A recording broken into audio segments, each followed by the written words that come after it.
नोटों के इतने बड़े बड़े पहाड़, सोने की ईंटें ईडी को इतने ज्यादा मिल रहे हैं कि सभी ये देखकर हैरान है कि ये पैसा आखिर आया कहां से। पूरे 5 साल तक राजस्थान की जनता ये सोचती रही कि हमारा जल शक्ति मंत्री गजेंद्र सिंह शेखावत सेंटर के अंदर हैं। यहां पर विरोधी यहां पर चीखा चिल्ली करते रहे कि राजस्थान को कुछ मिल नहीं रहा, और जब सबूत सामने आते हैं तो पता पड़ता है कि 20,000 करोड़ रुपए केंद्र से भेजे गए और यहां पर भ्रष्टाचारियों ने खा पी के डकार लिए। ये तक नहीं सोचा कि ये पैसे किसी गरीब मां के सर के ऊपर जो मटका है उसकी जगह उसके घर नल लाने के लिए दिए गए थे। मामले की शुरुआत जो जनता के सामने आती है वो इस प्रकार से आती है कि किरोड़ी लाल मीणा अचानक से प्रेस के सामने आते हैं और बहुत सारे दस्तावेज दिखाते हैं और वो चैलेंज करके कहते हैं कि जिन कई किलोमीटर के अंदर पाइप डाल के पैसा उठा लिया गया है, जो मंत्री का ही एरिया है, वहां पर पाइप है ही नहीं। साफ तौर से जनता यह समझ जाती है कि ये जो दस्तावेज किरोड़ी लाल मीणा सामने लेकर आए हैं, ये किरोड़ी लाल मीणा के परम मित्र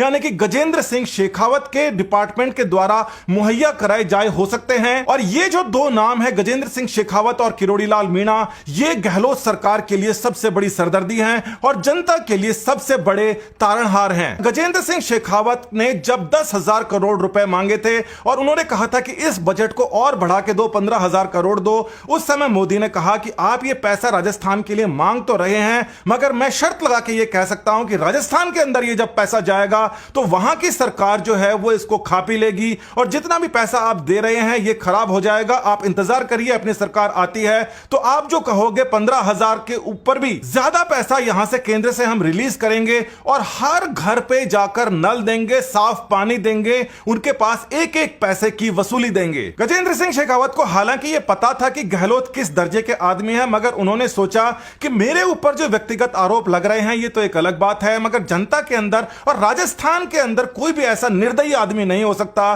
कि किसी दूसरे आदमी का पानी पी जाए, उसको प्यासा मार दे और यहां की जो माओ बहनों को जो समस्या हो रही है उसके अंदर भी भ्रष्टाचार कर दे। मगर ऐसा काम करने की यहां की सरकार, यहां के मंत्रियों ने ठान रखी थी। जो डिपार्टमेंट गजेंद्र सिंह शेखावत के पास में सेंटर में है, वैसा ही डिपार्टमेंट महेश जोशी के पास में यहां पर है, जो कि सबको पता है कि अशोक गहलोत के सगे भाई से एक ही स्टेप आगे हैं, यानी कि बिल्कुल घर की सी बात है। और महेश जोशी को जानबूझकर यह डिपार्टमेंट दिया गया और इस डिपार्टमेंट का जो दस्तावेज सामने आ रहे हैं उसका एक ही काम था कि जितना भी पैसा ज्यादा से ज्यादा आए सारा का सारा खा पी के डकार लो, लोगों को ऐसा लगे कि केंद्र से कुछ हो नहीं रहा, ये जो मंत्री यहां से राजस्थान से चुन के भेजा गया है ये कुछ कर नहीं रहा, जबकि असलियत ये थी 20,000 करोड़ रुपए यहां के जो मंत्री हैं गजेंद्र सिंह शेखावत, उन्होंने लेकर आए राजस्थान के लिए, यहां की माओ बहनों के लिए, हर घर के अंदर नल पहुंचाने के लिए। अब पिछले 5 साल के अंदर यह मामला तो चल ही रहा था। अशोक गहलोत उल्टे सीधे आरोप लगा लगा के जनता को इस तरीके से गुमराह कर रहे थे कि केंद्र तो उनके साथ में पता नहीं क्या अत्याचार कर रहा है। असल के अंदर उनका यह मानना था कि मैं इतना ज्यादा रोऊंगा, इतना ज्यादा दहाड़ूंगा कि सब ये सोचेंगे कि केंद्र क्या कर रहा है और चुपचाप यहां पर जो मेरे मंत्री काम कर रहे हैं वो काम करते जाएंगे। अगर केंद्र इनके ऊपर किसी भी प्रकार की कोई कार्रवाई करेगा तो मैं इसको बदले की कार्रवाई और विक्टिम कार्ड के रूप के अंदर प्रस्तुत करूंगा। मगर यहां पर बहुत ही बड़ा पेच आया। पेच ये आया कि गहलोत की ही टीम के बहुत ही खास आदमी, जिसके बारे में जो जासूस का पता नहीं है, उसके वहां से खबर पहुंच जाती है कि इस प्रकार की जो सिचुएशन चल रही है, यहां पर घोटाले हुए हैं, यहां पर ऐसा हुआ है। और यह सारा का सारा काम होता है जब गजेंद्र सिंह शेखावत लोकेश शर्मा के खिलाफ में एक दायर करते हैं दिल्ली के अंदर कि उनका फोन टैपिंग हुई है, उनको पकड़ने की कोशिश की जाती है लोकेश शर्मा को, और उसके बाद में एक के बाद में एक दस्तावेज सामने आ जाते हैं। ऐसा माना जाता है कि लोकेश शर्मा ने जब यह देखा कि उनकी जो गर्दन फंसती जा रही है और उनको बचाने कोई नहीं आया, तो उन्होंने एक किसी प्रकार की सहमति व्यक्त की और ईडी के साथ के अंदर उन्होंने कुछ दस्तावेज जाहिर किए, और जिनके चलते ईडी के पास में सूचनाएं पहुंची। और महेश जोशी के ओएसडी, जैसे लोकेश शर्मा अशोक गहलोत के ओएसडी हैं, उसी प्रकार से महेश जोशी के जो ओएसडी हैं संजय अग्रवाल, जब उनको पकड़कर उनके दस्तावेज खंगाले गए तो वो टूट गए और उन्होंने सारा का सारा राज उगल दिया। हरियाणा के अंदर जो फंड रिलीज हुआ था उससे वहां पर बिल्कुल चकाचक नई पाइपलाइनें डल गई और वहां पर जितने हर गांव है वहां पर अच्छा खासा काम हो चुका है, नल पहुंच चुके हैं। और जो पुरानी पाइपलाइनें थी जिनको निकालकर फेंक दिया गया, कबाड़ी के अंदर दे दिया गया, उन पुरानी पाइपलाइनों को, जो कि अब बिल्कुल किसी काम की नहीं बची, गंदा पानी आ रहा है, उनको निकालकर यहां पर, जिसके अंदर महेश जोशी जो मंत्री हैं उनका खुद का एरिया है शामिल, उस एरिया के अंदर डाल दी गई और नई पाइपलाइन से भी ज्यादा पैसे उठा लिए गए। जल शक्ति मंत्रालय के पास में पूरे देश भर का काम होता है, तो वो हर एक राजस्थान के एक स्पेसिफिक एरिया के ऊपर काम नहीं कर सकते थे,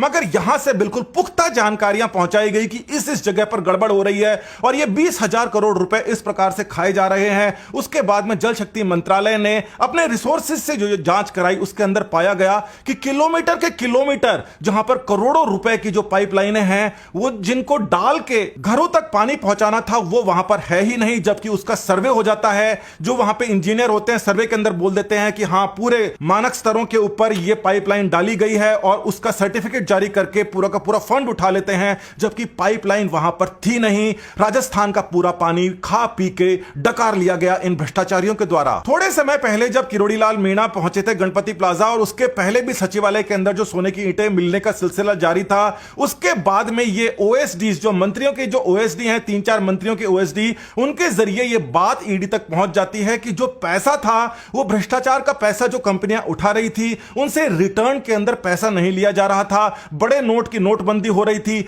इसीलिए राजस्थान में पहली बार सोने की ईंटों का सहारा लिया गया कि आपको टेंडर मिल गया, उसके अंदर जो 80%, 90% का जो कट है उसको आप रिटर्न को लाकर और इन सोने की ईंटों के जरिए हमें वापस दें। चाहे फर्जी प्रमाण पत्र जारी करने का मामला हो, चाहे जीआई पाइप की जगह प्लास्टिक की बिल्कुल घटिया पाइपों को डालने का हो, जैसी वो नीले कलर की आती हैं, आपने देखी होंगी, ये सारे के सारे मामले यहां पर किए गए। 50 साल के लिए जो पाइपलाइन डाली जानी थी वो एक ही साल के अंदर फूट गई, उसके अंदर से पानी बिल्कुल गंदा आने लगा और लोगों को कहा गया कि ये केंद्र वाले कर रहे हैं, जबकि सारा का सारा मामला यहां के भ्रष्टाचारियों का था, इस सरकार के भ्रष्टाचारियों का था, जिसके ऊपर अब ईडी आई है तो ये दोबारा से रोना रो रहे हैं। देखना यह है कि इन चुनाव के अंदर इन सब मुद्दों को लेकर जनता इनको कैसा सबक सिखाती है और अपना हिसाब बराबर करती है। जुड़े रहिए हमारे साथ। नमस्कार, धन्यवाद, जय हिंद।